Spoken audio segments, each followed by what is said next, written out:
Yo. What? Asan na yung charger? Okay na? Yeah, okay na.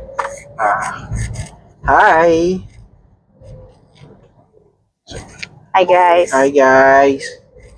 So yun, We have actually three. Three ganaps. ngayon, We have two clients here in Acropolis. And then we just visited the Antipolo venue. So we can, so Antipolo, di ba nag-Antipolo tayo? Yes, nag-Antipolo tayo. Siya, sa may... The Chandelier. The Chandelier. Actually, maganda dun. First time ba natin dun, guys? Yes, first time. So, may inayos lang kami dun. Kinuha lang namin yung details para at least before we discuss yung mga...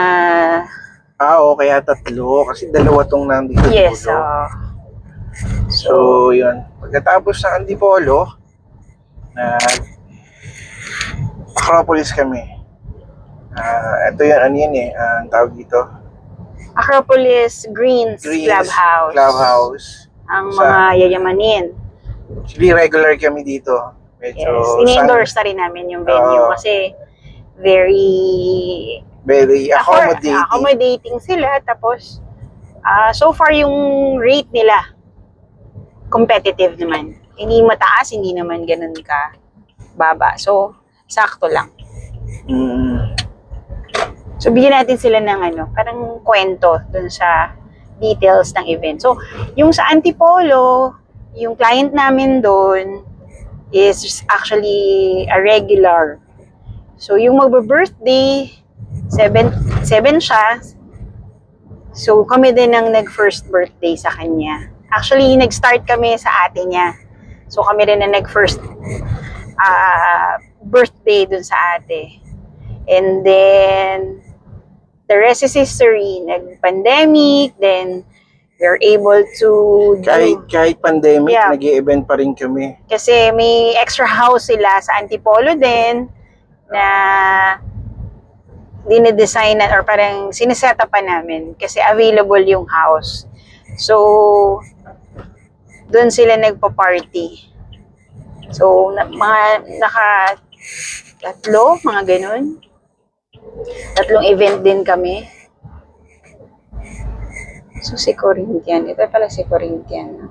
Hindi, karugtong lang yan. Kasi may mga gate yan. Pero may Corinthian Clubhouse.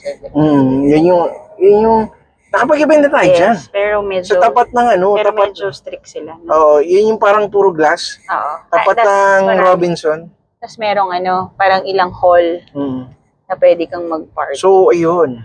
So, kanina dito... Yun. Tapusin muna natin si sige. Si Antipolo. So, all in siya. So, ang kailangan lang i-book na separate ni client is the venue, which is the Chandelier nga, na ang napili niya.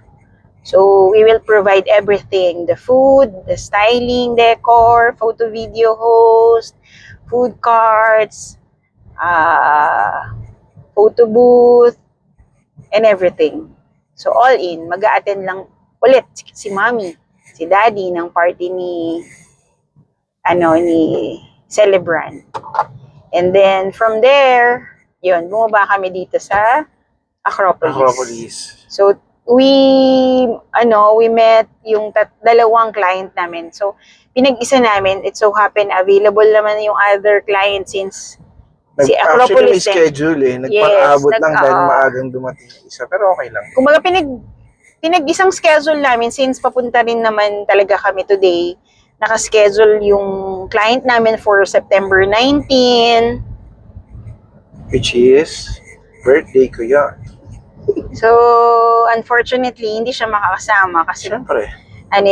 It's a parang mortal sin yun. Mortal sin sa kanya.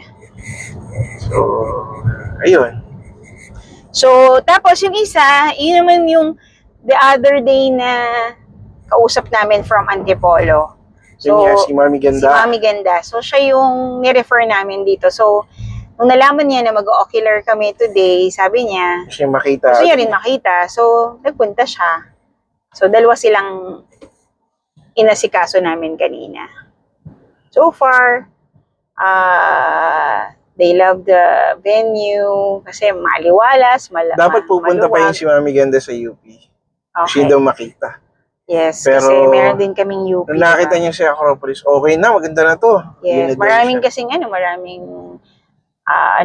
parking area, 'di ba? Hindi ganoon kataas yung ceiling. Actually, guys, nagano kami ni Nanay, nagre-recommend kami ng Mga venue if ever na event kayo, saan kayo nakatira, saan kayo malapit.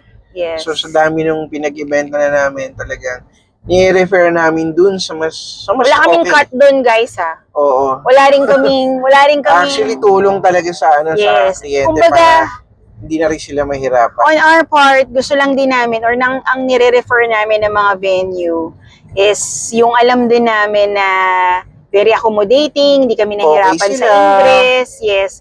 Tapos yun, overall parang maganda yung venue. Maganda yung imagine mo Acropolis sa pinakamahal na subdivision. Pero very sila, accommodating at saka open sila for the walk-in. Pwedeng mag-event kahit hindi taga doon or walang kakilala na taga doon.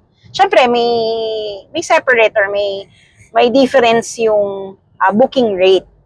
So pag walk-in ka or hindi ka taga may dyan, less ng 3,000 din yata. Basta something like that. Pero kahit pa walk-in ka na wala kang kakilala dyan, maganda pa rin yung rate, no? So it's up to you pa din kung ano yung preferred yung venue. So kami naman kung saan ang napiling venue ng client, mamahalin man yan, clubhouse man yan, kahit sa court man yan, backyard, basketball court, or even mga barangay hall.